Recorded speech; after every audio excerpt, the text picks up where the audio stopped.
Hey dear, Zunzi here, and I've been reading a lot of books about Greek mythology and epic fantasy with gods, so I want to talk about the books I've read lately, and as a heads up, the first two books are kinda gonna have spoilers, unless you're already familiar with the myth of Achilles, like through English class, or the movie Troy. So with that said, let's dive in.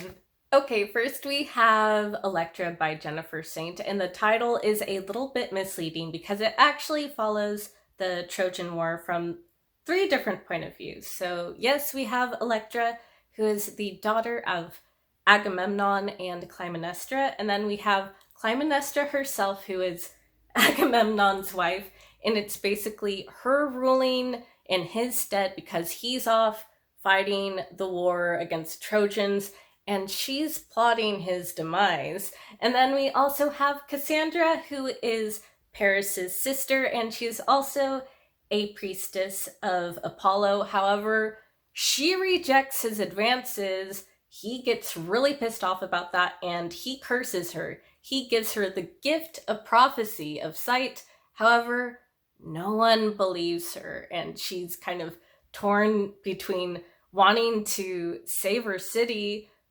but nothing she does works.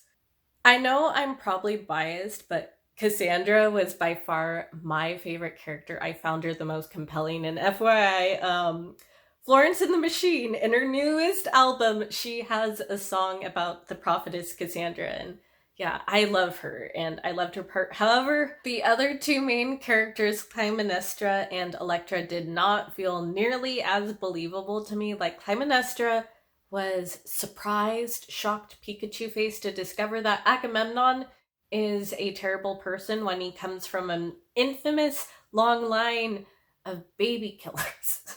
Like, I think his grandfather or something is, I think, the tantalized guy who's stuck in hell forever being tantalized because he fed a baby to the gods.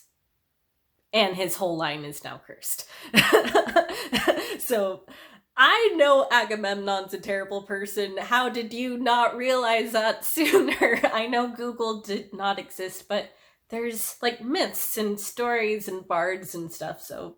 And then we have probably my least favorite of the bunch, Elektra. Her responses were just so bizarre. Like, when her mother tells her that her father sacrificed her sister, her response was, people die every day. Like, literally, she says people die every day. I would maybe understand if she told her mother, oh, I wasn't close to my sister, or I just love my father so much, I'm willing to forgive him. That I'd understand. Her saying, yeah, people die. Family members just die. That's what happens. No. So in essence, loved Cassandra, and the writing was pretty, it was lyrical. The character writing for the vast majority of the book, no. Sorry, that book made me really salty, so I'm going to move on to another book about the Trojan War that blew me away and I actually really, really loved, and I'm talking about The Silence of the Girls by Pat Barker. So the story follows Briseis, who is Achilles' trophy slave after he captures her city in Troy, and it mostly takes place in a war camp and focuses on the Trojan women who are captured as slaves. And it kind of has a unique perspective because it focuses more so on the less glamorous side of war. So it's not so much taking place on the glory of the battlefield. No, it's in the stinky camp where there's infection going on and lice, and it smells terrible and it's dank. And I found the depiction of Achilles in this book really interesting because he's almost a Homelander type figure with mommy issues, because his mommy is a goddess who left him to go back to the sea. So he suffers from abandonment issues, and he kind of clings on to Briseis and does things to her that YouTube will not like me to talk about. All I'll say is if you know about Homelander's love of milk, then you can use your imagination there. And I do also want to mention that this is not a romance. Like Briseis in her narration explicitly states, this is not a romance story.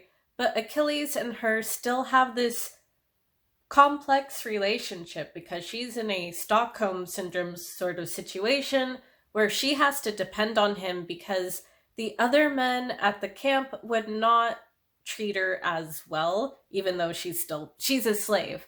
And Achilles also like consults her for advice, and they have this weird bizarre trust almost with each other. Yeah, overall loved this story. So if you want to read the Trojan War from a very personal, unique point of view, I definitely recommend picking this book up. Okay, moving on to epic fantasy territory, starting with The Bladed Faith. And this story follows Cyrus, who is a prince who watches his god and his parents murdered in front of him by the conquering kingdom. He's their captive for years. However, a ragtag group of revolutionaries finally frees him, so he trains to be able to avenge his parents and get his throne back. And at first glance on the blurb, this story sounded fantastic. I was so feeling it and wanting to love it. But for me, I did not care for any of the characters, and I think part of that might boil down to the sheer amount of point of views we have. So it's around 500 pages long, and we have at least 8 point of views.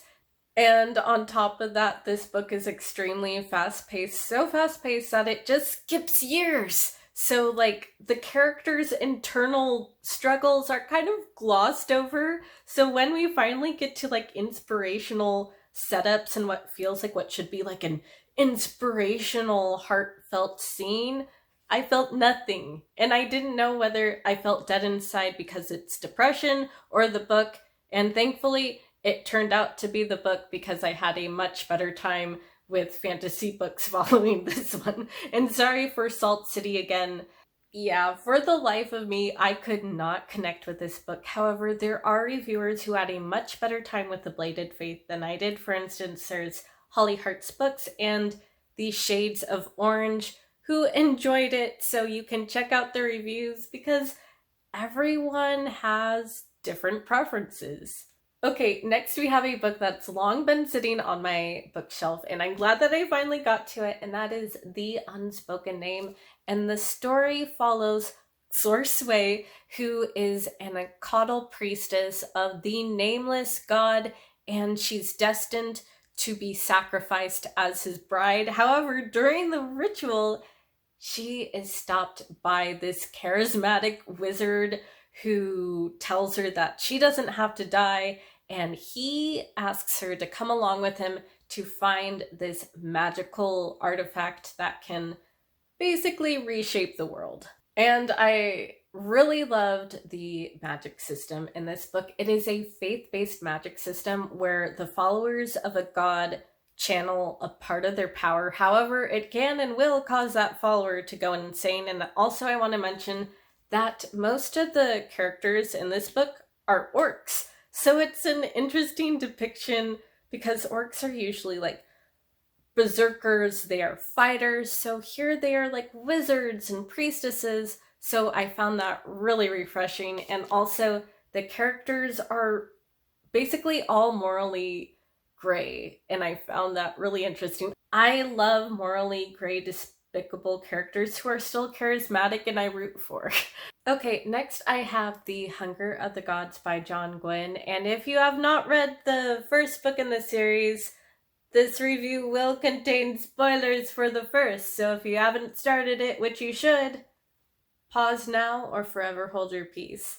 This book takes place directly in the aftermath of the first book. So Orca is searching for her son.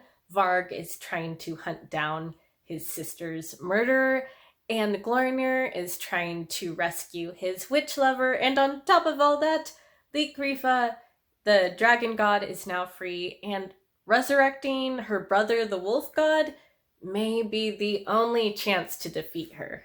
And I'm happy to say that this book does not relent or skimp on the action. It does not suffer from middle book syndrome. It keeps the momentum going, and there's like axe cleaving and throat cutting and some really awesome body horror, actually. Like there's this new monster that's introduced called tongue eaters, and basically they're parasites, kind of like an alien, but they replace the victim's tongue and slowly like grow inside their body until they burst out. And I loved it.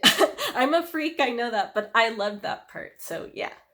Yeah, I think I can definitively say that the Bloodsworn saga is shaping up to be my favorite current ongoing epic fantasy series. Like, the world is so cohesive and well crafted, and the characters are so well written.